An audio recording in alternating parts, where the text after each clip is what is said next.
Something's going on inside my house and it's really started to creep me out. I know I tell a lot of scary stories, but I'm actually quite skeptical. I can be talked out of things quite easily. But what's going on this past week, it's just really throwing me. So we're currently renovating and I'm pregnant.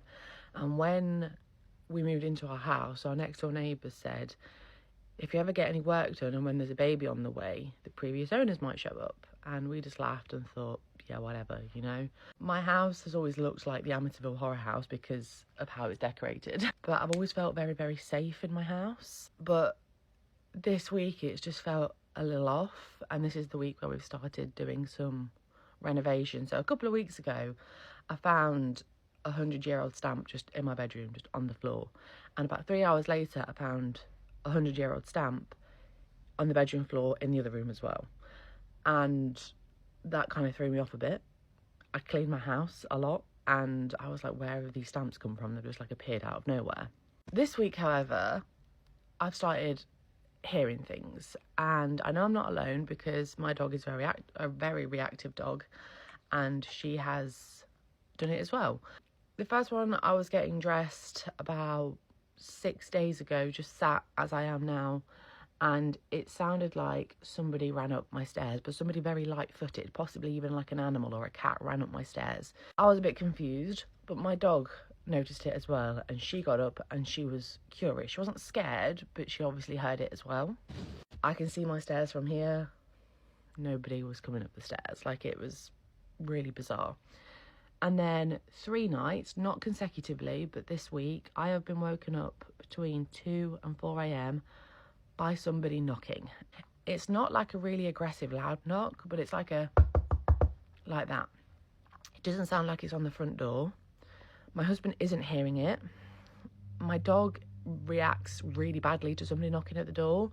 All she's doing is like lifting up her head. She's not doing anything. I was convincing myself that I was dreaming it.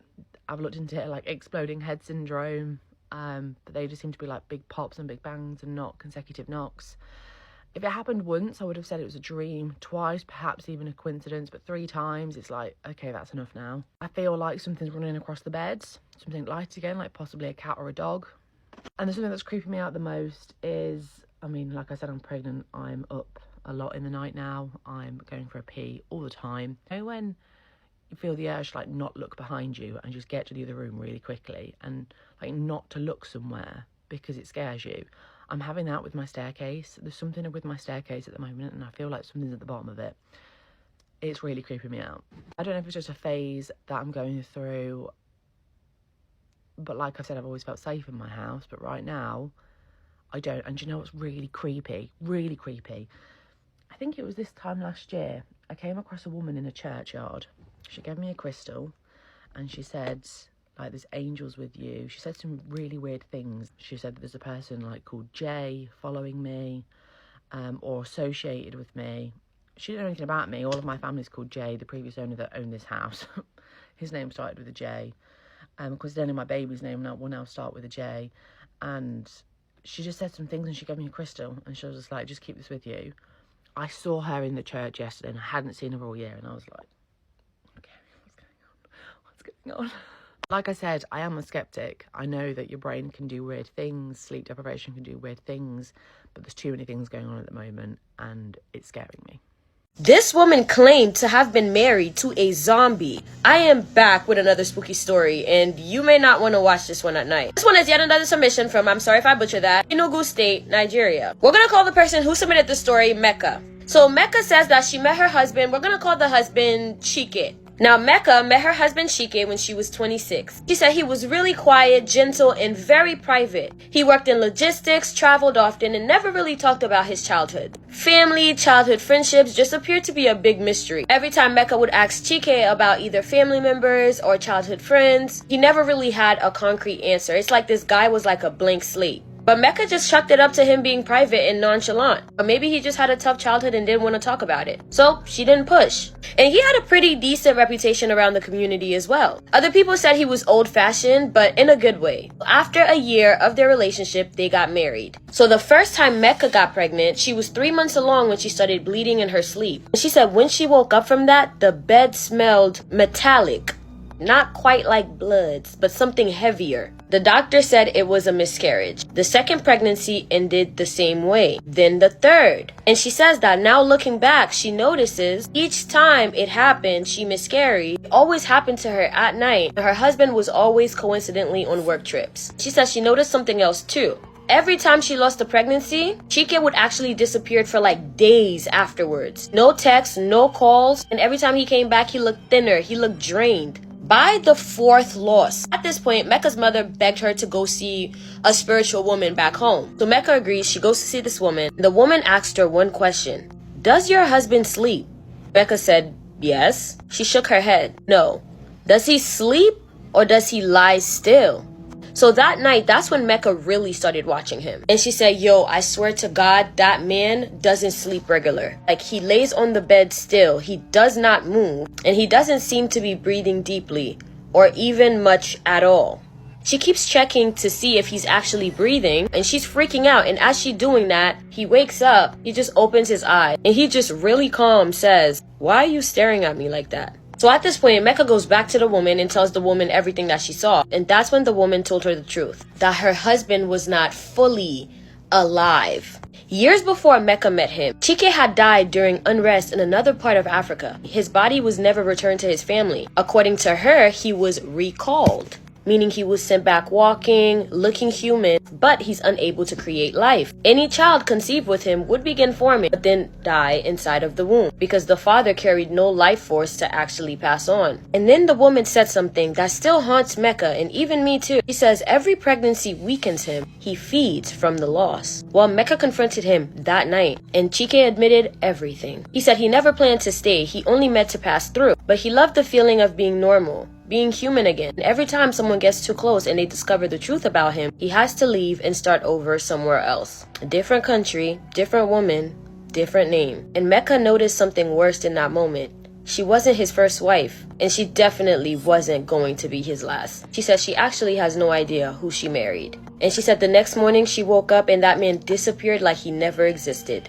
Nobody saw him leave, and Mecca had no idea what to make of any of this. Well, a week later, she found something buried behind their property. It was this small cloth bundle, and inside of the cloth were little remnants or pieces of each baby that she miscarried. She says she moved back in with her family after that. She had no idea what to make of that, but she moved back in with her family, and it's been really hard for her to trust any man, because she cannot believe that her, out of all people, would wind up with a zombie. Alright, thank you guys so much for watching this spooky story. If you have a spooky story that you want me to tell, feel free to submit it to me right here on TikTok or DM me on Instagram. Please, absolutely do not email me. Like I say at the end of all of my videos, I love you, my abducted humans, from your favorite Haitian homegirl. I need to tell you guys this ghost story. I don't want to hear any mess about how much hair is on my hair rollers, okay? I use these very often. My one and only demonic experience. Oh my god. Okay, one is enough, to be completely honest. I would hope so. Though I can't remember the exact year. It was either 2016 or 2017, when I was most likely 16 years old. I've been living in the Republic of Ireland for just under 3 years, having moved from England. My family and I lived in the Midlands in a very small town during my teenage years because of how depressing my life was. I regularly began believing and praying to God, naively thinking if I did, he would magically make my life better. Well, it was during this spiritual phase that I came upon a certain YouTube video. Oh, sorry. This video was about a man who had apparently been brought by Jesus to hell. What? And while he was there, Jesus showed him all kinds of eternal horrors. I am not one to knock people and their beliefs. You know, we should all be respectful of that, but I have also seen so many things, especially lately, having to do with like religious psychosis and things like that. And I just feel like if you're seeking out religion, that is such a vulnerable time in your life. And especially because none of us really know, what's out there. And so I feel like when you're in that sort of mentality where you're just really searching for something, coming across something like this video can be so insanely terrifying, but also can feel very almost like confirming. If you see my rollers are looking a bit crazy, mind your business, okay? From what I can remember, the man saw the souls of people being tortured and burned alive. Oh my God. The things that you can just come across on YouTube are actually terrifying. Being tortured and burned alive by demons or something. Well, after experiencing this, the man then wakes up in his bed as though from a dream. However, the man claimed that what he experienced wasn't a dream at all, but a real experience of what happens to sinners in hell. Although I don't know if what this man experienced was real or not, it definitely made me terrified of ever spending eternity in the fiery depths of hell. I mean, yeah. Even me, I'm not super religious, but when I sit down and think about it, about the fact that this is like a real thing that people genuinely believe in, and the possibility that it could possibly be real is enough to make me spiral. However, not long after watching this video, I suddenly felt very unsettled. Not because of the video I just watched, but to my memory, I almost felt as though I was now being watched while supposedly alone in my bedroom. Oh, no. No. People say that watching certain things opens up a door and allows things into your home. And this seems like that's where this is headed. But not only did I feel like I was being watched, I also felt like I was somehow in danger. So much so that I leave my room to go downstairs, as that's where my parents and my sister were. Feeling the need to actually leave a space because you genuinely feel scared. I know what it feels like to genuinely feel like you need to leave a space because the energy there is just really bad. Now what comes next is the real scary part of this experience. I'm already scared. I've been scared since we started out saying that we felt like something was watching us and we were in danger. What? How can it possibly get worse? Now what comes next is the real scary part of this experience, because as soon as I reached the downstairs, before I could enter any room, I feel a hard physical tap on the back of my shoulder. What do you actually mean? What do you actually mean? Where I then literally turn around and scream. When I turned around, there isn't anyone or anything there, as though a ghost had tapped me on the back. Also worth mentioning is that I had screamed so loud that my mom was now shouting at me from the living room, asking what was wrong. What do you mean?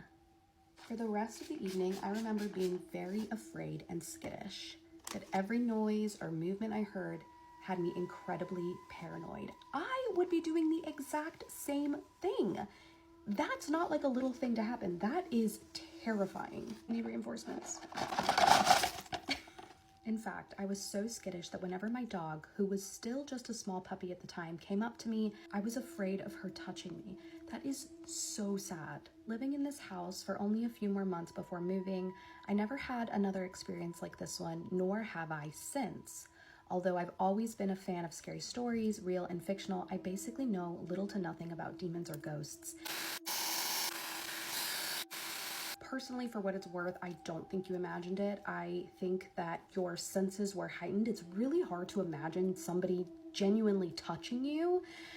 And so I think this might have actually happened. I don't think it's demonic though, if I'm being completely honest. It's still terrifying. Let's talk about something terrifying. If you're new here, hi. I usually talk about spooky scary stuff, and I have an email where anyone who finds this page can send me their ghost stories. And this is one of them. So let's get into it. This story comes from somebody who did not specify if they wanted to remain anonymous or not, so for obvious reasons I'm going to keep them anonymous. The person who sent me this email says that she lived in a house when she was 8 years old that was extremely haunted. She even specifies that since day one of moving in, they have experienced extreme paranormal activity. What I think is interesting is the fact that they only lived in this house for 2 years. However, the person who sent me this email says that whatever was haunting her primarily fed off of the fear because she was so young. And although they did experience paranormal activity since day one, the most prevalent activity happened about 5 or 6 months into living in this home. For context purposes, she slept with the door halfway open, and this was because she could see out into the hallway into her parents' room and could actually see their bed and make sure that they are in bed. She says that it brought her comfort in the middle of the night, especially when she was scared. She could just look over and see her parents in bed, and that's exactly what happened this night. The person who sent me this email says that they were tossing and turning for about an hour before they just froze in fear. Specifically say that they could feel something watching them. The person who sent me this email does what she would do in this situation any other time, which is look over into her parents' room to make sure that they are sleeping. And as she does so, she sees something standing in her parents' bedroom doorway. And whatever this is staring directly at her into her room. Obviously, as any 8-year-old would be, she is frozen in fear, unable to move. And she specifically says that it felt like hours that these two were just looking at each other. Finally, she gets the courage to yell at this thing and say, "Go away."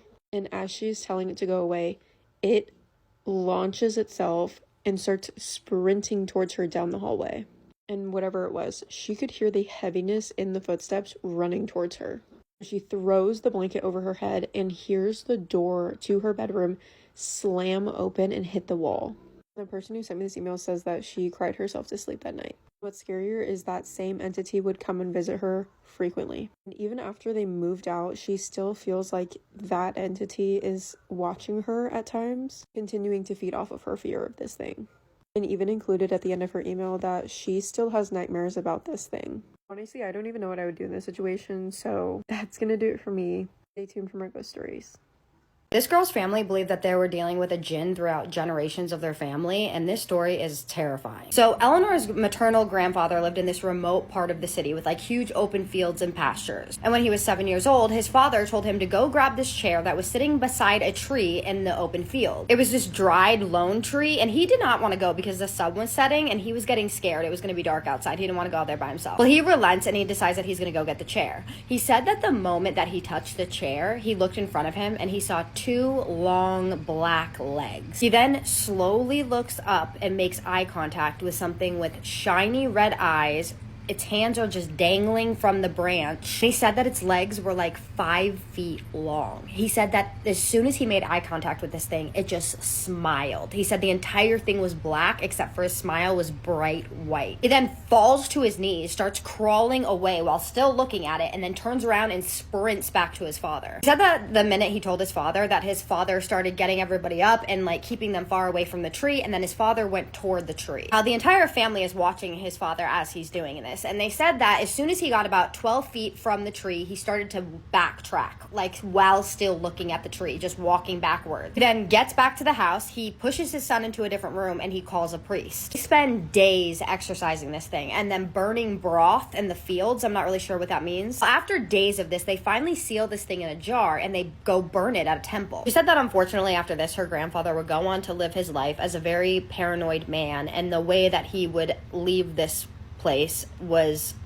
just not right. I don't mean to be insensitive by doing that. It's the only way I can explain it to you guys without getting in trouble. I also said that his father was affected by this thing as well and would often pray for the entire village that this thing would not affect anybody else. Now, Eleanor said that she had heard this story several different times from her family members and that she had her doubts, but she kind of put it in the back of her mind. Years go by and her cousin visit their grand aunt, his sister. While they're there, they go to these tube wells to take a bath because it was summertime, and they start walking along the fields and they find a temple. Now, she said that the temple was sealed with iron fences. Now, she looks at her cousin and she's like, I am not going anywhere near that temple. And her cousin seemingly agrees. Well, they go back to her grand aunt's house and she finds out that her cousin actually went back to that temple without telling her. And she wouldn't tell her what happened there, but she came back with a piece of paper that had these weird words on it. It also had weird symbols and it was in a language that she didn't understand. It was written in Arabic scripture. Well, her cousin tries to read it out loud,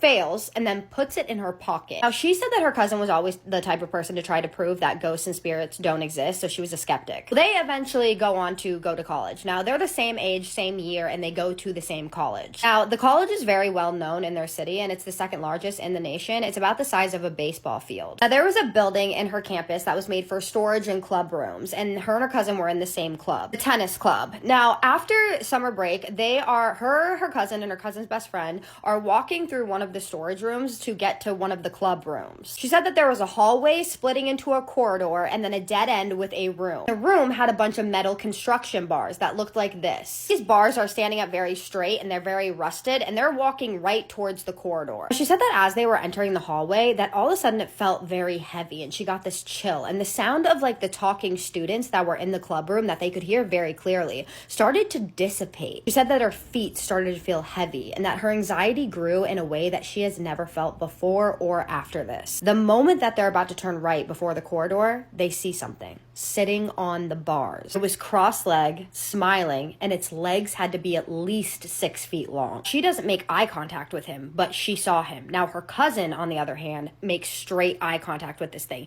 and just starts shaking. And when I say shaking, like I'm talking like shaking badly. They're just standing there for like 5 seconds in shock until she just grabs her cousin's arm and forcibly moves her towards the corridor. She said that what was weird is that she basically had to drag her cousin away from this thing and that her cousin was sobbing. As soon as they reach the metal doors to get them out of there, she just starts sobbing hysterically. All of them are crying. She starts sprinting away from this thing and away from her friends. She said that she ran for as long as she could until something grabbed her and just by her hair. She just stood there for a hot minute, just did not know what to do. And she said she just held her breath. That's how scared she was. Her cousin had somehow ran to the office of the dean and called their mother. And her mother and her aunt came and picked both of them up. When their mom comes to get them and her aunt comes to get them, they are hysterically crying about this thing and telling them what they saw. They actually didn't go to college for a week after that, and she ended up quitting the tennis club. She says that she doesn't really remember the following days after that because she was pretty shaken up about this. She probably blocked it out. But that 3 years later, the same thing that happened to her grandfather happened to her cousin. Like, she just kind of, yeah. Her cousin saw this thing everywhere, her yard, her garden, inside of her dreams, inside of her house. Now, she said that her cousin actually had to go to a facility because she couldn't live a normal life. Now, Eleanor ended up moving to a different country, but she said that this will be eating at her entire life, that it absolutely terrifies her, and that she's afraid that it will get bored with her cousin and then choose her. So what do you guys think about this story? Let's read another scary and true story. If you're new here, I'm Krista, and on my account, we talk about weird events, paranormal story times, and everything in between. So if you're interested in that genre of content, be sure to give me a follow. My grandma lived to be 99 years old and passed about 8 years ago. I'm now in my 40s, and to this day, I've never quite felt a connection to another human being as I shared with her. My wife was around 2 months pregnant with our first child when I had gotten word that my grandma wasn't doing so well. I was crushed that she likely wouldn't be able to meet my firstborn child. At this point, I lived across the country from where my grandma was, just started a new career, and my mom told me my grandma had developed bad dementia and suggested it was okay to stay home and handle my priorities versus seeing her in this state. I ultimately decided to stay home to help my pregnant wife. My grandma hung on for a couple months, then passed, and a few months later, our son was born. Now, this is an important detail for later. My son has these insanely piercing, bright blue eyes and platinum blonde hair. Fast forward 6 months or so, I'm in my son's room one night trying to get him to sleep. He was in his crib and suddenly turned his head a bit to look up towards the corner of the ceiling, almost as if startled. He then started laughing hysterically, like so hard he could barely catch his breath. I'm following his line of sight and looking up there. There are no nearby pictures or decorations up there, just a blank wall in that corner of the room. The next day it happened again, so I went to get my wife from the other room so she could see how hard he was laughing. She told me that he was doing the same thing during the day the whole week while I was at work. It became a regular occurrence multiple times a day and borderline creepy because he was clearly seeing something up there. A couple months later, my mom came to visit. One night, she's helping me get my son ready for bed when we get into a conversation about my grandma's last days, particularly how her dementia was getting worse and worse as it went on until this one specific day. She tells me this one day she goes to visit my grandma and she's in bed, her feet dancing back and forth with a huge smile on her face. And it's the first somewhat normal conversation they have in about a month. Mom: wow, you're so happy today. Grandma: yeah, my friend came to visit me again. Mom: who's that? Grandma: the boy with the penguins. Mom: oh, is he a boy visiting someone in the nursing home? Grandma: no, he lives in there. Then she points to the corner of the room near the ceiling. To humor her, my mom asks what he looks like. Grandma: the boy with the blue eyes and white blonde hair. He's going to visit me every day now. At this point, my jaw is practically on the floor. She proceeds to tell me how from that day forward, it's all my grandma will talk about. Every single day until the day she dies, a blue-eyed blonde boy with penguin friends who lives on a tropical island inside the wall pops in to visit her. I then tell my mom about my son giggling at the ceiling. We're both so shocked at the coincidence, and I ask what's with the penguins. My mom has no clue, and neither do I. I want to believe at this point my grandma and son had some sort of otherworldly connection. But the rational side of me is like, she had dementia and babies do weird stuff sometimes, and penguins in tropical islands make no sense. But here's the second kicker, and I can't deny it after this. Fast forward, my son is 4.5. Out of the blue, he starts talking about this place where he used to live before he was born called Kryptodon every single day. He says Kryptodon is like a planet, but not near Earth, and where people can fly and animals talk. I listened to his stories about it, and I'm happy he has a big imagination. At this point, I'd forgotten about the penguins. One day, I'm going through an old photo album and see this picture of my grandma. I call my son over to come see the picture, and this is the first time I'm ever showing him a picture of my grandma. He says, I know her, she's my friend from Kryptodon. My hair stands up, and I ask him to tell me more about her, and he says, she came over and ate pineapples with me and my penguins on my island when I lived there. What? I then burst into tears as the details of my mom's story came rushing back to me. I feel like the probability of all this being only a coincidence is nearly impossible. I don't know what it means, but I'm grateful to be able to finally share this. Thanks for reading. And then they have an edit. Wow, thanks for all the positive responses. I've been hesitant to put this out there because it is very personal to me. My son is now 7 years old and rarely talks about Kryptodon, and if I ask, he says he remembers and will acknowledge it, just with nowhere near the level of detail he once did. I left out so many details to try and keep this post short. He drew literally hundreds of pictures of it, and I've saved most in a binder. He talked about it for hours at a time on a daily basis until he was around 6. He asked me once if I remember being there, and I said no, and he said, we've traveled together for a long time. I asked how long, and he said, higher than people can count. He also claimed he was once my dad a long time ago. My wife bought him a stuffed animal when he was a newborn, a gray elephant. He named it Ellie, and when he was older, he told us there was an elephant on his island that taught people to travel to other places. And that since his mom gave him the stuffed elephant, that's how he knew he was in the right place. I know this ultimately proves nothing, but I will say when you're a parent, you know the difference when you see your child speak with true conviction. Thanks again. And then a lot of people in the comments followed up and basically said their child also remembered them in a past life or remembered previous loved ones in a past life, which is so interesting to think about. Obviously, everyone has different opinions about what happens in the afterlife, but something that I've always thought is that the loved ones that you have in this life are souls that travel with you through your other lives, if that makes sense. Like me and my sister both agree that like our souls are together in every life. So like maybe in the next life we won't be sisters, but maybe we'll be like a mother and daughter, or like we'll be two pets like in the household, like things like that. I think it's a common belief in reincarnation that like you will have your own pack, and it's definitely interesting hearing stories that kind of relate to that idea of the afterlife. As always, if you have a story you'd like me to read, be sure to DM me or comment it down below, and I will see you in the next one. Hey y'all, I'm back with another story time. This one comes from one of my supporters. She's young, she's 14, and her name is Sarah. Just keep her age in mind while I'm telling this. Sarah lives in New York City. She lives in one of those like really old like apartments. And obviously she lives there with her parents and stuff, but it's one of those apartments that are like the bricked up ones, the very old ones that have like the vines growing on the sides, and a lot of stuff kind of wasn't working, but because they were renting the building out, the landlord had no choice but to fix it for free. So that's just kind of like a background for this little story that she wants me to share with you guys. It's a regular day, and she says that like weird stuff happens a lot. So this is not the first time that anything weird happened, especially while her being home alone. So, like I said, she's 14. She's basically babysitting her little sister while her parents run to the corner store that's like not even a block away from the house. Chilling in the room, but she has like her door closed and she's watching TV, eating her snacks, but she's also like occupying her baby sister. So she's watching her TV and she's hearing like little noises outside of the room, but like she knows nobody's supposed to be home but me and my sister. So she goes to check it out, trying to be like, a mature older sister, and obviously she doesn't see anything and she doesn't hear anything else. She goes back into her room and she closes the door. Now she locks the door. She's hearing more noises and stuff, but it sounds like it's like right outside of her door. So instead of her going to check like again, she ends up texting like her mom and her dad, and she was trying to see like, is that you guys like playing a prank on me or whatever? And they're like, no, we'll be home in 5 minutes. Like, we ended up having to go somewhere else. She's like, okay, now this is when things get like really, really weird. She's done reading that text message.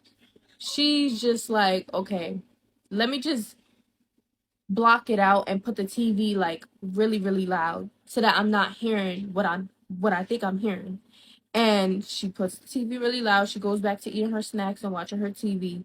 But now it sounds like somebody's like playing with the door handle. And she looks at the door handle, and when she looks at the door handle, it starts shaking like really, really, really freaking fast. Like somebody was like trying to pry it into the room that she was in. Shit and bricks. She freezes up. She grabs her little sister, who's probably not even around 1 year old yet. Like she was a kind of a newborn baby. And she goes in the closet. She's waiting in there in the closet until her parents come. Her parents come, like they said, 5 minutes later. Like it wasn't even that long that she was in the closet. But when they came into the room to check on them, they asked her like, what's wrong? Like, why are you in the closet hiding? Like, everything's okay, it's fine, it's mommy and daddy. And she was just telling them like what was going on. Unfortunately, like, this wasn't something new. Like, scary stuff happened all the freaking time in this apartment. That's pretty much it. She didn't give me any more details. She just said that like her parents comforted her after the situation. If you guys want me to tell your personal scary stories, just DM me because I don't have a problem doing it. Hey, my little buttercups, it is time for another spooky story. I am Autumn in Appalachia. If you have a spooky story of your own that you would like to share, feel free to send me a DM. Make sure as well to add me on Facebook, same handle, Autumn in Appalachia. Without further ado. Today's spooky story comes from Kendall. She will be tagged in this video. She said that the story took place when she was 7 years old at her grandma's house in the Appalachian Mountains. While Kendall has some very fond memories of the place, there's one particular memory that chills her to the bone, and she just had to share. She said that her grandma lived, like I said, in the Appalachians. It was a 2-story, beautiful, light green farmhouse. And at any given time, if you showed up on the property, there's probably going to be grandkids running around and playing in the yard. One day, Kendall and her mother are there, and they decide to step outside to take her dog to the bathroom. They are sitting in the grass under a tree. Kendall has her back leaned against the tree. They're relaxing and talking when suddenly her dog just starts going berserk. It was very out of character for her dog, and it's that aggressive, like protective type of barking. Just, will not stop. They cannot get her to calm down. And while it is evening time, it is still very much daylight outside. So they're looking around. They don't see anything. They don't hear anything. They don't know how to explain it. And so eventually, when they can't get the dog to calm down, they decide to take her back inside. As soon as Kendall gets back inside, she goes to open her window, and as she does, she's suddenly jolted with the realization that for just a few seconds outside, it became eerily silent. The kind of silence that heightens your senses, and as she's standing there taking this in, she suddenly hears a voice coming from outside the window saying, "Kendall, help me." And it sounds just like her grandma's voice. It was unmistakable. Now, this sent chills down her spine because she knows that whatever it is out there is not her grandma. Her grandma is in the house, in the room right next to her. She quickly shuts and locks the window, runs to the next room, and tells her grandma, "I just heard you yelling for help outside." Her grandma's like, "That definitely wasn't me. I've been in here the entire time." And at this point, they don't know what to make of it. Kendall is deeply unsettled, but she tries her best to put it out of her mind so she can prepare to go to bed. The bedroom that Kendall stayed in was in her grandma's basement, and if she is laying in her bed with the door open, she can see straight up the staircase. Now, around 1 a.m. that night, she is asleep when suddenly she is just jarred out of her sleep, and she doesn't quite know by what, but her eyes gravitate to that staircase, and she said she saw a figure standing at the top of the stairs staring at her. She immediately said that her entire body tensed up. She knows for a fact this was not a dream. She was awake, and she was absolutely petrified. The figure then begins walking down the stairs, and it walks right up to the doorway of her bedroom. And as soon as it reaches the doorway, while it is staring directly at her, the entire room begins shaking, like vibrating. Kendall is frozen in fear at this point. She doesn't even have control of her body. Like, that is how scared that she is. And there's no logical explanation for it. This is nothing that had ever happened at her grandma's house before. So as this room is just shaking, she said the figure walks into the room, goes into her closet, and then goes into the crawl space in the closet that leads to the attic. As soon as it's out of sight, she runs out of that room and she finds her mom, tells her mom what happened, and they, at 1 a.m, are so freaked out. They left her grandma's house and have not been back since. This is something that, although it took place years ago, she still has nightmares about. She doesn't know what it was, how to explain it, and she's not encountered anything like that since. The story is so creepy, but like the part about the room shaking, there's something about that that just gives me the ick. If y'all have a spooky story, send it to me, and stay tuned for more spooky stories. When I was just a boy, I had one dream: to finally meet the real Santa Claus. That December, I'd been completely obsessed with photography and video, and had been recording and taking pictures of everything in sight. My friends made fun of me constantly for still believing in Santa. I was a stubborn little boy, and I knew for a fact that if I truly believed enough, that I would indeed see something amazing after the clock struck midnight and became Christmas Day. And I was right. Sort of. As I said, carrying around a camera was my thing. That year on Christmas Eve, I'd planned to be the first child on Earth to get concrete proof of Santa's existence. In my young mind, I'd seen newspapers and news channels around the globe showing my evidence. They would interview me, the little boy who'd proven everyone wrong, and maybe then people would finally start to believe. That evening, my mother and father took turns tucking me into bed before shutting off the lights and heading back to their room. I've got an itchy nose! Oh dear, someone's talking about Oh, is that what that means? After hearing their door close gently with a click, I headed downstairs to scout the living room. As the hours passed uneventfully, I moved the camera around to record various locations: the fireplace, the outside window, the kitchen where I'd placed the poorly made gingerbread cookies. Don't judge me, I tried my best. Time continued to pass, and it wasn't until I first heard the clock strike midnight that something unexpected happened. I heard the basement door open, slowly. That was odd. I thought Santa was supposed to come from the chimney. Part of me wanted to rush over and greet him, but I found another larger part of myself telling me to hide and wait and see what happens next. I chose my parents' new couch in the corner of the room as my hiding spot, running behind and peeking ever so slightly around its corner and towards the Christmas tree. Nothing happened for a few moments, and I was beginning to wonder if I'd imagined the sound of the basement door creaking open altogether. But then I heard the whistling. But it wasn't jingle bells or anything like that. It wasn't cheerful, and it certainly didn't contain the holiday spirit. The snow had started falling more steadily outside, and for some reason that odd whistling had suddenly made me realise how completely isolated the three of us were out here. My father had bought a small cabin some time ago, the nearest neighbour being half a mile away or so. This was my first, and I had been very excited about being snowed in for a few days. That was until the thought occurred to me of being snowed in with something else. Something that had no business being there. The wind began to push against our secluded home as well, seeming to hit all sides at once. Wow, my parents could sleep through anything, it seemed. My eyes pulled away from the chaotic weather outside my home and back towards the basement door, and then I saw it coming closer. The figure was cloaked and seemed to float just above the living room door. Did I think about screaming? Yeah, I did. Looking back, though, I'll give myself credit. I stayed calm, and perhaps this still was Santa, after all. I decided to wait and see what happened. It seemed that the tall figure hadn't seen me peeking out from behind the couch. Whatever it was, it began to whistle again, and this time I was able to identify the tune. Silent Night. I realise how insane this next part is going to sound, but as I watched the tall figure near the Christmas tree, I could hear it begin to sniff deeply. The tree swayed and shook against the force of the creature's nostrils, and then it began to speak. Come out, wherever you are. A shiver went up my spine. He'd seen me. There'd be no hiding anymore. Taking a deep breath, I summoned the courage to stand. Closer. I took a small step. Closer. I heeded its words, walking forward until the tall figure stood directly in front of me. I felt small in its shadow, smaller than I've ever felt. Are you him? The creature made a soft, almost inaudible noise.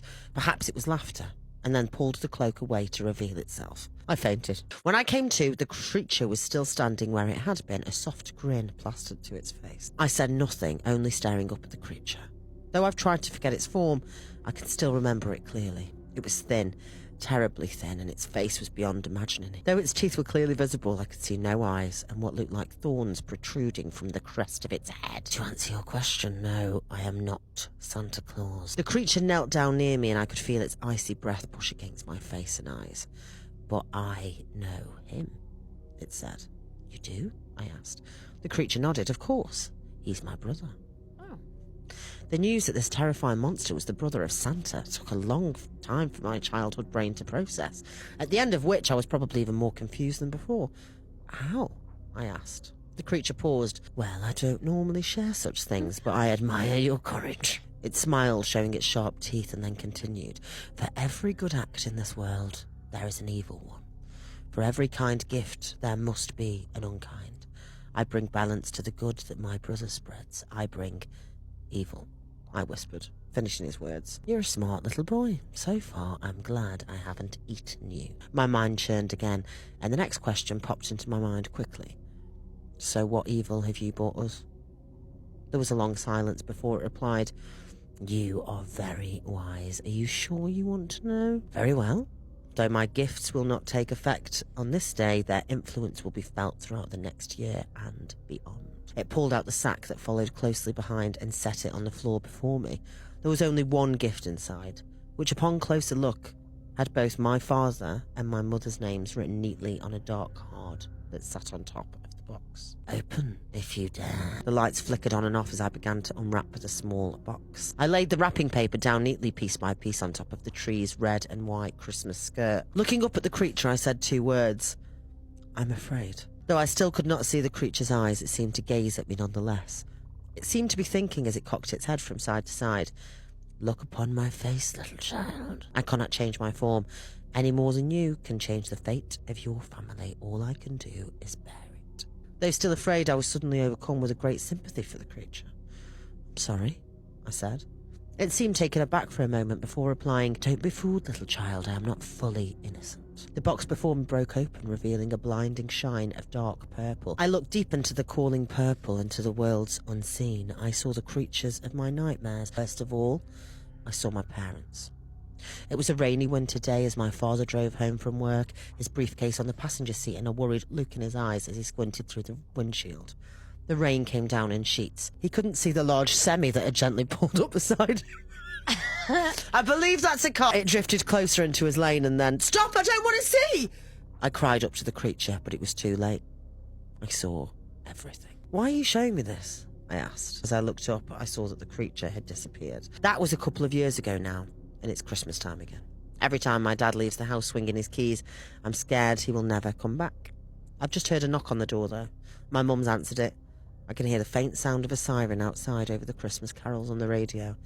Now I can hear her crying, and I know what's happened before anyone needs to tell me. The end. Let's read some more scary stories that were sent to us. This one takes place in the Philippines. I was around 9 years old, and we were visiting my grandparents' house.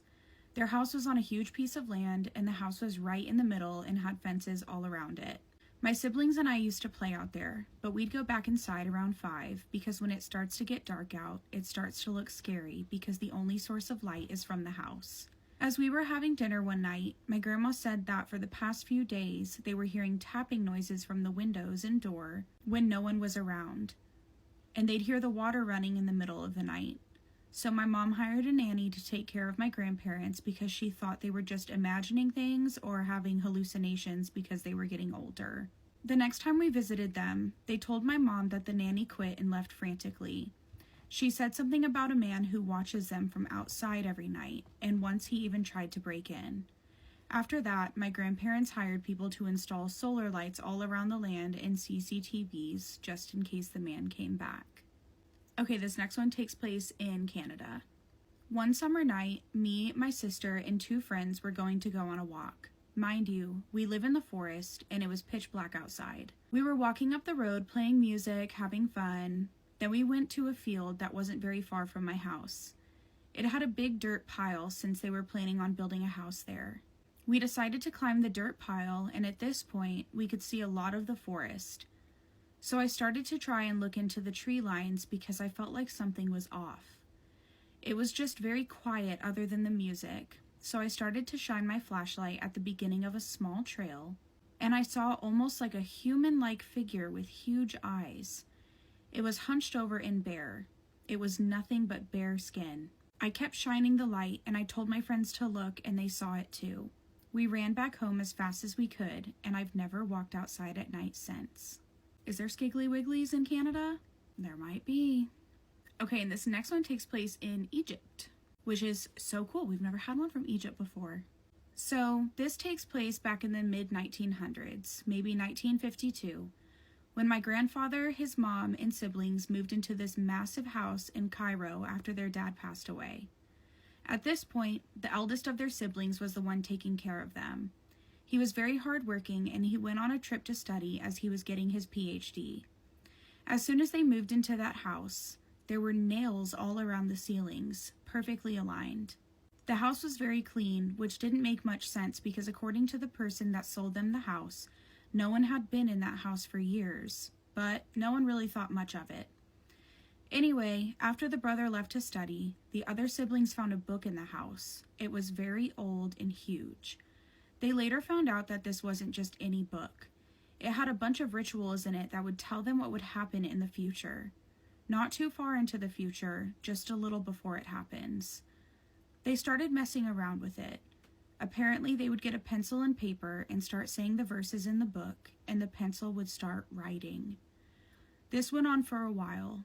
They were all doing it, and later on, when the older brother came back, he witnessed some very weird things around the house. He would see a girl running around the house, but what made him realize this house wasn't normal was when his mom walked into the room and asked him if he needed her to make him anything to drink. And as soon as she walked away, he saw his mom was actually sleeping right next to him. But by then, the damage was done. One of the sisters was asked to hold the pencil while they did the ritual, and after that, she couldn't stop. She would write all over the walls, and when they tried forcing the pencil away from her, she started scratching random weird symbols into her arms. They even had to tie her hands up for a while. My mom told me that her hands never stopped moving, like they were always moving around as if she were writing something.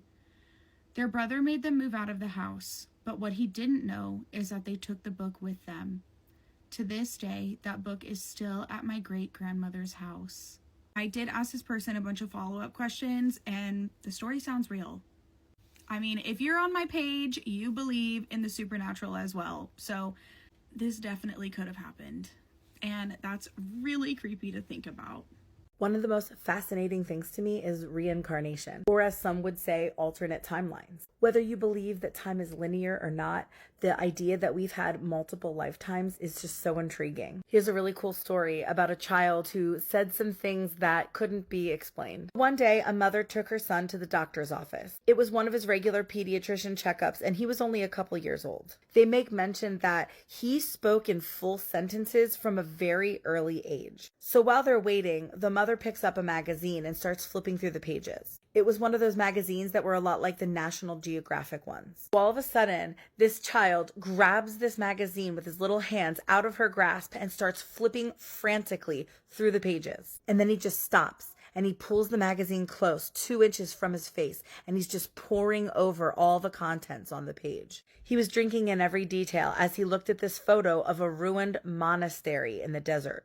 She said unfortunately she couldn't remember if it was Africa or the Middle East. But nonetheless, he was super entranced by this. And she asked him, what is so interesting about that picture? Keep in mind, this kid can't read at all, but he is just really drawn to this photo. And then he looks up with her with his tiny little face and says, I used to live here. And she giggled and said, no, you didn't. You've always lived here with me. And then he goes, no. This was a long time before you were even born, as he waved at her dismissively. So she pulls him back from the page and then asks, well, what did you do while you lived there? Thinking like this is one of those games kids play where they're going to say something about being a firefighter or a construction worker or something. But very matter-of-factly, he answered her and said, I wrote books and I grew vegetables.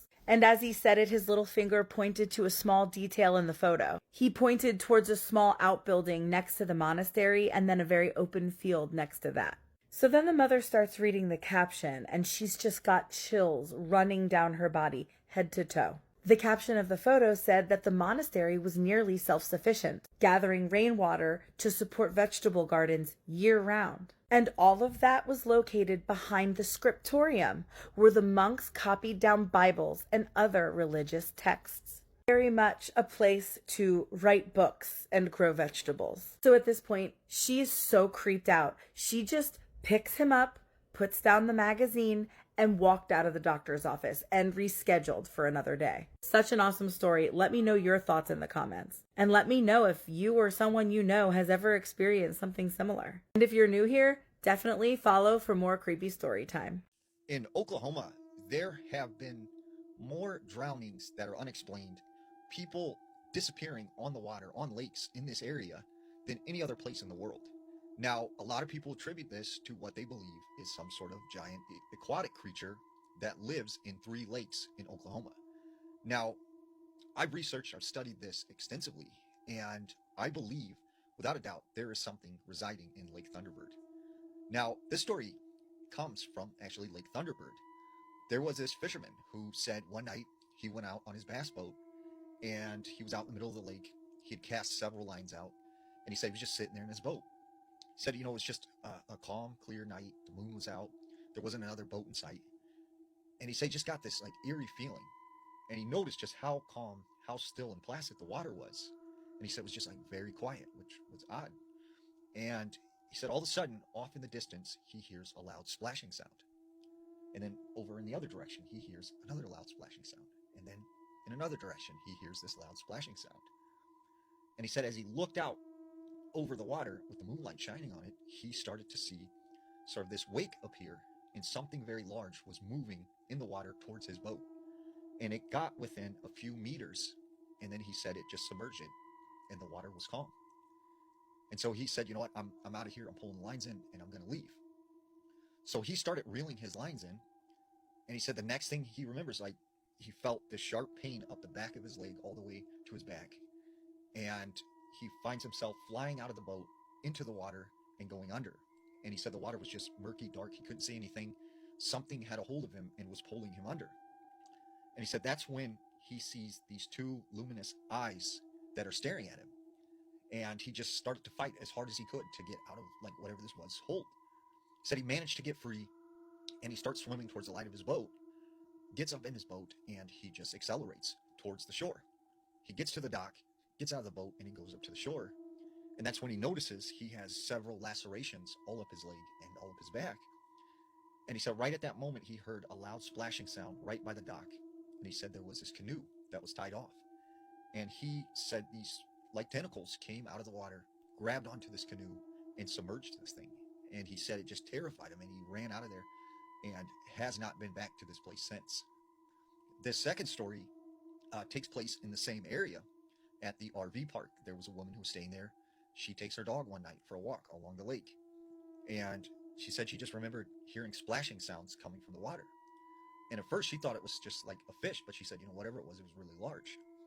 As she's walking along the water line, she said she just kept hearing the splashing, like whatever this was following her. Then it got quiet for a little bit, and she said, well, it must be gone, whatever it was. She said the next thing she knows, her dog just starts barking and alerting her to something. She looks up ahead, and she said she sees this thing that was as large as a cow, and it's dragging itself along the shore. And she said her dog managed to slip the leash and takes off running towards this thing. She hears her dog yelp. This thing grabbed her dog and just starts dragging it into the water. And she said, it just threw her off guard and like terrified her. And she couldn't believe that there was something in the water that could take a 90-pound dog and just drag it into the water like it was nothing. This third story comes once again in the same general area. There was a man went out fishing one night on the shore, and he said, he cast his line out, and the next thing he knows, he said he's seen this just bright light in the sky. And he said he noticed it just kept getting brighter and brighter, and that's when he could see that this was some sort of like ball of light. And he said it just hovered over the lake, and it was kind of moving back and forth. And then he said it dropped down, and it went into the water, and he watched this thing submerge. And he said he could see like the glow of it as it went under the water, and then it just disappeared. So the next thing he knows, they're splashing right where his line is cast out. And he said he just dropped his pole and he ran off. And he said that like shook him up pretty bad. And he thinks that whatever was in that lake was associated to whatever that light was that he's seen in the sky. On June 23rd, 1963, 7-year-old Bruce Farron, along with his aunt, uncle, and cousins, began the 2-mile hike into the Uinta mountain range in Utah. They were headed for Pyramid Lake, where they planned to do some camping for a couple of days. After they arrived, they decided they would head down to the water to cool off. But right before they got in the water, Bruce told his aunt and uncle that he needed to use the bathroom. And so his family got into the water, and Bruce walked over to a grove of trees and bushes to relieve himself. After a couple of minutes, Bruce did not come out of the wood line, and so his aunt and uncle started yelling for him. He didn't come out again, and so the uncle walked up and walked into the trees to go find his nephew, but he was not there. And so his uncle starts yelling for his nephew, but he's nowhere to be found. And so he yelled back for his wife and his kids to come help him look. And for the next hour, they searched the entire area yelling for Bruce, but there was no sign of him. So they contacted the authorities. That day, a huge search was launched for Bruce, but just like his family, nobody could find any trace of him. The following day at 4 p.m., Bruce had still not been located, and at this point, his family is starting to lose hope. And it was around that time that a searcher who was several miles away from where Bruce had last been seen was walking up this very steep trail heading up towards this cliff. And the searcher knew this cliff was 500 feet, and there was no way a child could climb up it or down it. And so he was about to turn around and go search somewhere else when he happened to look up and he saw a child walking down the trail towards him, and the child was Bruce, and Bruce was totally fine, albeit a little bit hungry. According to David Paulides, all of these search and rescue models that predict where missing people will end up after they go missing say that boys aged 7 to 9 will be found within a 7.2 mile radius 95% of the time, and that distance could be covered over a week's time. In order for Bruce to be found where he would have needed to cover 20 miles along a rugged ridgeline before scaling down that 500-foot cliff without the aid of climbing gear, and he did all that within 30 hours, a seemingly impossible task for a missing 7-year-old boy. When asked what happened, Bruce said he didn't remember. He didn't understand why or how he had gotten lost in the first place. The only things he remembered were sleeping between 2 downed logs and drinking from a waterfall and many animals, including one that was so close to him at night that it would jump over him. Bruce was followed up with as he got older, but he never could regain the memory of what actually happened to him. Some have speculated that Bruce might have been abducted when he went to the bathroom,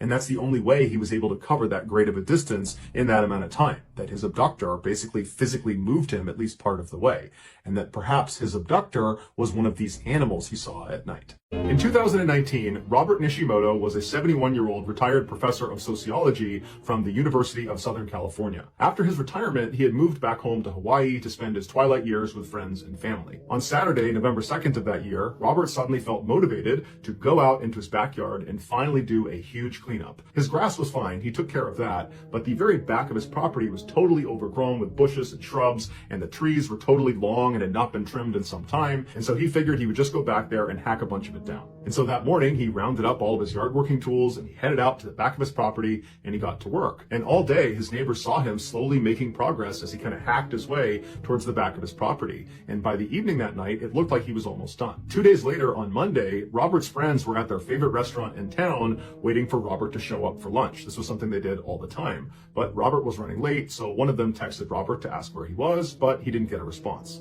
After waiting for almost an hour and a half, his friends grew concerned because Robert was not the type of guy to just blow off a lunch meeting and not tell anyone where he was. He was far more likely to be the guy that showed up early and then hounded the others about where they were. And so the friends decided they would just drive by Robert's property to make sure everything was okay. But when they pulled onto a street, they saw down the end of the road in front of Robert's house were fire trucks and police cars and tons of commotion. It would turn out nobody had seen or heard from Robert since 2 days earlier when he was out in his backyard doing that yard work. And when his family had tried to get in touch with him all weekend, they hadn't been able to. And so finally, on this Monday, right as the lunch friends are arriving at Robert's property, Robert's own family had called the police to do a welfare check on Robert. And what they discovered was horrifying. A police officer had gone up to Robert's front door and knocked. There was no answer. The door was locked. So the officer went around to the back of the house and knocked on the back door. Again, there was no answer, but the back door was open. And so the officer opened it up. He yelled for Robert. There was no answer. The officer stepped inside to just have a look around to make sure Robert was okay. And he went room by room, and there was nothing in there. He's yelling out for Robert. There's no sign of him. There's no sign of a commotion or anything. And so he turns around and goes back out the back door into the yard, and he looks towards the back of the property, and he sees there's some yard working tools that are just laying on the ground, and next to it looks like there's some sort of divot in the ground. And so it intrigued the officer, so he began walking across the yard towards these yard working tools and this divot. And as he got closer and closer to this divot, he saw there was a small hole in the center of this divot in the ground. And so the officer made it right up to the edge of this strange indentation on the ground, and he looked into this little hole, and then all of a sudden the ground kind of collapsed into itself, revealing a 2-foot wide hole where the small hole had been. The officer jumped back to keep from falling in, and after a few moments, he stood back up and he walked very cautiously to the edge of this hole, and he tried to shine his light down into it, but he couldn't see the bottom. It was obviously a very deep hole. And so he carefully moved forward, testing every step to ensure the ground was not going to erode underneath his foot. And then finally, he got right to the edge where he could shine his light all the way down to the bottom, 22 feet below, and there on the bottom was Robert's body. In cities, people are afraid of falling into manholes. In parts of Hawaii, people are afraid of falling into lava tubes. These tubes form during volcanic eruption. When the lava flow is flowing downstream, it begins to cool, and the exposed section of lava starts to harden and creates this sort of shell around the lava flow that's traveling underneath it. And that lava will continue to flow for months until it completely drains and leaves behind this hollowed out shell that makes this massive tube underground called a lava tube. And over time, nature just kind of reclaims the outside and inside of these lava tubes, giving the impression from the top looking down that it's just normal earth with trees and plants growing on top of it, but really underneath it is this massive underground hollow tunnel. Robert fell through what is called a skylight, which is a small hole at the top of one of these lava tubes. Because Hawaii is known for having lava tubes all over the island, residents have to be aware of skylights when they're walking around the island. But luckily, in the high trafficked areas, they're very easy to identify, and nobody's scared about falling into them. But if you go off the beaten path on the island to areas that are not particularly well trafficked, like Robert's super overgrown back part of his property, you could run into an undiscovered skylight. And experts say those skylights are difficult to identify because a lot of times in these areas that are totally overgrown and off the beaten path, the grass and the brush have kind of grown over the hole, and so you wouldn't necessarily see it. It would look like solid ground when in reality it was a death trap. You can't make this stuff up. Might have known the story of real-life boogeymen. Do you guys remember the viral video of the teenagers finding dead bodies in a suitcase while using a manifestation app?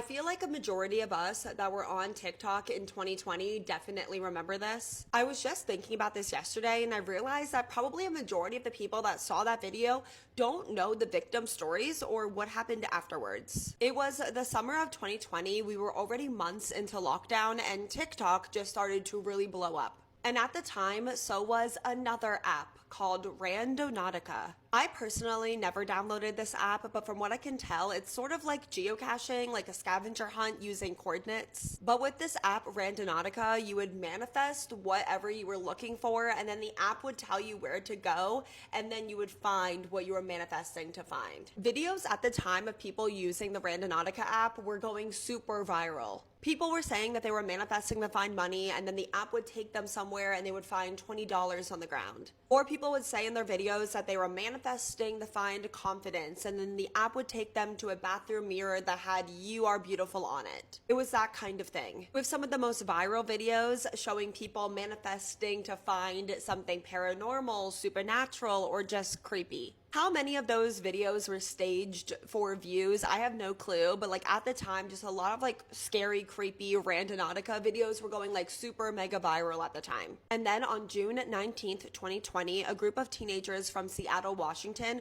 were using the Randonautica app to make their own video. They were allegedly manifesting finding money, and the app took them down by the water near Pike Place Market. And down by the water, on the rocks, they found a suitcase. The group of teenagers are filming the entire thing for their TikTok video, and they're super excited that they actually found something. They were manifesting money, so they thought that maybe the suitcase was filled with cash or treasure, but as they got closer to the suitcase, they were hit with this terrible smell. One of the girls is using a stick to open up the suitcase, and inside the suitcase there's a bunch of trash bags that are clearly filled with something, and there's just this terrible smell, and the teenagers are really starting to freak out and they call 911. And when this video was posted, it went super viral. I saw it, I'm sure you saw it, and there was a lot of speculation that maybe this was just another staged, hoaxed Randonautica video just hoping to get views, but that was sadly not the case. Inside of the suitcase and the surrounding area, they found 2 bodies, and those were the bodies of boyfriend and girlfriend 35-year-old Jessica Lewis and 27-year-old Austin Wenner, who was more better known as the nickname Cash or Cash Money. Jessica and Austin had been dating for about 8 years, and they had an incredibly close bond. Austin had a son. He was very loyal. He loved family. He loved music and the outdoors, and he really loved his girlfriend Jessica. Jessica was a loving, bubbly mom of 4 children. She was incredibly hardworking and selfless. She was actually working at an assisted living facility for adults with disabilities, which just really shows what a big heart Jessica had. Jessica and Austin were both shot and dismembered. Austin was shot 1 time and Jessica was shot 7 times. Jessica and Austin were living together at the time. They were actually renting a room in this guy's house. So when no one heard from either of them for a while, their family went over to this guy's house that they were renting the room at, and they went to speak with their landlord, this guy Mike Dudley, and he told the family that Jessica and Austin just took off and he had no idea where they were. And this was very strange because family members noticed that in an outside trash can outside of Mike Dudley's house were a bunch of Austin's belongings and clothes. Really early on in their disappearance, and then after their bodies were found, their murder, a lot of people were suspicious of Jessica and Austin's landlord, Mike Dudley. It was no secret that they did not get along. This landlord, Mike Dudley, was charging during the 2020 lockdowns Jessica and Austin $1,500 to rent out 1 bedroom in his house. And allegedly, sometimes Jessica and Austin were late on rent, and this would cause big fights between them and their landlord, Mike. And a little look into this landlord's background showed some really horrifying things and a really disturbing past. Mike Dudley was a total creep. He had been charged with assault in the past. There were a ton of ex-girlfriends that accused him of abuse,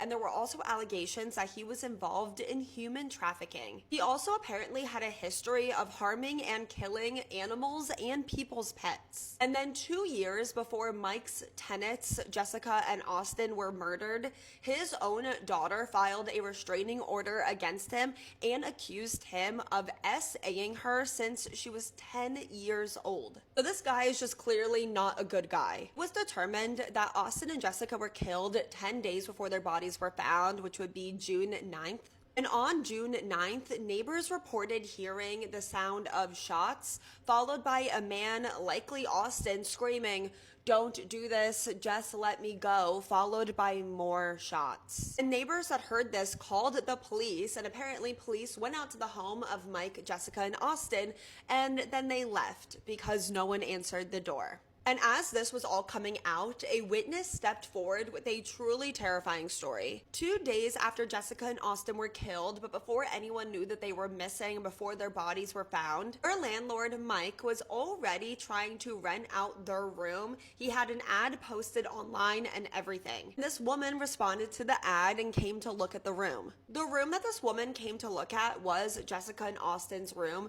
She said in the room, she saw bullet holes in the walls and in the furniture. She saw blood and what looked like a dead body hidden under a pile of clothes, and there was even a bloody hand sticking out underneath the pile of clothing. And when this woman went to Mike, the guy that she was trying to rent this bedroom from, and said, "There looks like there might be a dead body in the room that I'm trying to rent," Mike told her to leave and come back later because he had to clean up.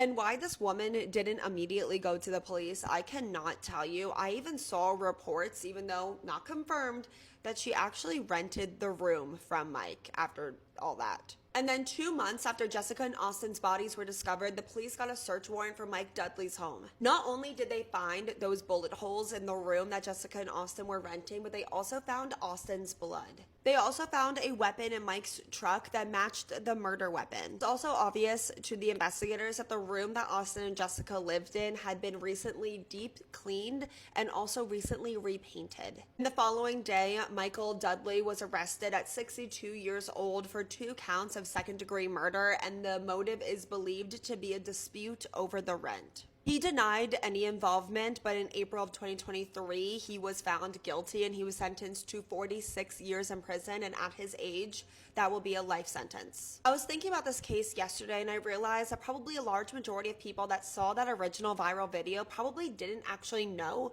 who Jessica and Austin really were. I'm really interested to hear all of your thoughts. Did you ever see that viral video? What were your thoughts on it if you did see it? Did you ever use the Randonautica app? Do you remember seeing all the Randonautica videos? Do you think the app actually worked, or do you think it's a weird coincidence that it led that group of teenagers to Jessica and Austin's bodies? One thing I do find really strange, like a really weird coincidence, is allegedly the group of teenagers were using the app to manifest finding money, and Austin was known for his nickname Cash Money. I'm extremely interested to hear all your thoughts and opinions on this case, but please remember to be respectful. The loved ones of Austin and Jessica have already been through so much, so while you're in the comment section, just remember that you don't know who else could be in the comment section. Someone that actually knew Austin and Jessica in real life could be there, so just please always remember to be respectful. I actually will not tolerate anything negative about Jessica and Austin in my comment section, so I'm just letting you know that now.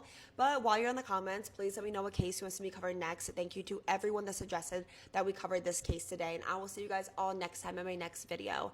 Please be a good person to your fellow person. Imagine hearing glass shatter and then watching a body fall from the 17th floor. I don't think anyone expected what police found next. It was the middle of summer 2011 in Tulsa, Oklahoma. Josh Hilberling was 23 years old. Now, he'd been married to his wife Amber for around a year, and the pair lived in a high-rise building together. Amber was actually only 19 years old, but she was sure she wanted to build a life together with Josh. Josh was described as charming, intelligent, funny, the exact kind of guy that Amber wanted to be with. Amber said they complemented each other just so well. They were head over heels in love. And then when Amber fell pregnant, to the outside world, everyone was like, oh my god, these guys have got it absolutely perfect. But if there's one thing you guys know from my videos, it's that appearances can be deceiving. Now, the reason the pair had moved to Tulsa in the first place was Josh got kicked out of the Air Force due to substances. There were rumors that he was selling them, taking them, so he just got booted out. It was also obviously not the kind of thing that the couple wanted to shout from the rooftops. They wanted to paper over the cracks and portray this ideal lifestyle, but it was causing a lot of arguments. So when the locals started hearing news that this body had fallen from this high-rise building,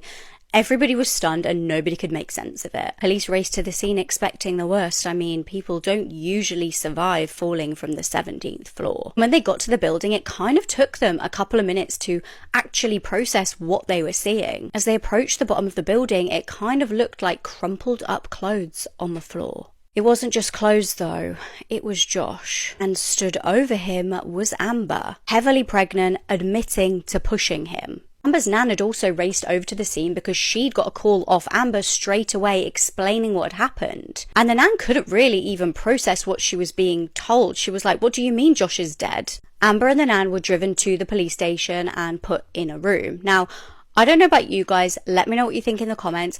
I personally, if I'm in a police station in a room, I'm going to presume it's being recorded. For some reason, Amber just didn't seem to realise that cameras would be rolling. She started bawling her eyes out, telling her nan everything, every detail. She said they were having this big fight, she pushed him against the wall, he fell out of the building, it was crazy. This was all over the news and everybody was arguing. It seemed like everybody picked one side or another. Either they thought that Amber was this evil abuser and had murdered her husband on purpose, or they thought Josh was the abuser and she was acting in self-defense. So the case went to trial and some disturbing details came out. No one was expecting anyone to have proof that Amber actually had attacked Josh before. She'd smacked him over the head with a lamp and he'd had to go to hospital and have stitches. In fact, he'd even filed a protective order against her, but then I don't think they ended up finalizing it because they basically made up. Her family was defending her though, saying that basically every single couple at one point have been rough with each other. I don't know what you guys think about that. I'd be inclined to disagree. I don't think everybody pushes and shoves each other as a given. Now, she was eventually found guilty of second-degree murder, but that's not where the story ends. Amber eventually gave birth to the baby boy, and the family took over custody because at this point she was in a medium secure prison. And Amber ended up finding love again. She got together with a woman in prison called Patricia, and the pair had a long, happy relationship. But at the end of October 2016, tragically for her infant child, Amber was found dead in her prison cell. The coroner ruled the death as a self-unaliving, leaving the baby boy an orphan. Let's don't come across like the cold-blooded bitch that you look like you are now. I know you're not. Don't tell me I don't care about my kids, and I just care about myself. Just tell me what happened. Hello, true crimeers. This is the case of Catherine Harms. Viewer discretion is advised. This case takes us to Anchorage, Alaska. Catherine Harms was born on September 16th, 1961. She was born in Florida, but by the time she was about 6 years old or so, they moved to Alaska, where eventually she would graduate from high school. At one point they were living in Juneau, but then she would move to Anchorage. She actually at one point worked for the U.S. Forest Service there in Juneau. She was always just such a very positive, enthusiastic person. She was someone who would never judge you, and so you could tell her anything. She also had a little boy named Eugene. She and the father of her son were no longer together, but still her son was her entire world. He meant everything to her. He was her entire life. But then on November 10th, 1995, all of that would go away. A police officer was driving down a road when he noticed a person lying down right here in this little area. When he got closer, he realized that this was a dead body, and it was the body of a woman. This woman had a cut across her throat and a deep stab wound right into the center of her chest. Sadly, she would very quickly be identified as 34-year-old Catherine Harms. They learned that Catherine Harms had been staying here at this hotel with an acquaintance of hers, a woman named Maureen Malloy. At first, she was like, I don't know who would ever do this to her. Police did search the hotel room. They didn't find anything major, but they did find like 2 very tiny little blood drops along the wall, which would later be determined to have been Catherine's blood. But it was like super tiny drops. You know, she lived there. You could bleed all sorts of ways. A woman from Washington State would contact the authorities because she received a package from Maureen Malloy. What was in that package? All of this stuff. A bunch of documents. It also had Catherine's ID in it. It had jewelry that belonged to Catherine. It also contained a letter instructing this person. Maureen instructed the woman she sent this box to, burn everything in this box. You have to. It's very important. She didn't. She did not burn it. Instead, she went to police, where they also found this knife inside that box. Police confirmed that there were fingerprints on the letter. Fingerprints that matched Maureen. They used like this fancy clay stuff to determine if this was the murder weapon, and it was. They also searched Maureen's car, and on the key thing they found dried blood. It was Catherine's.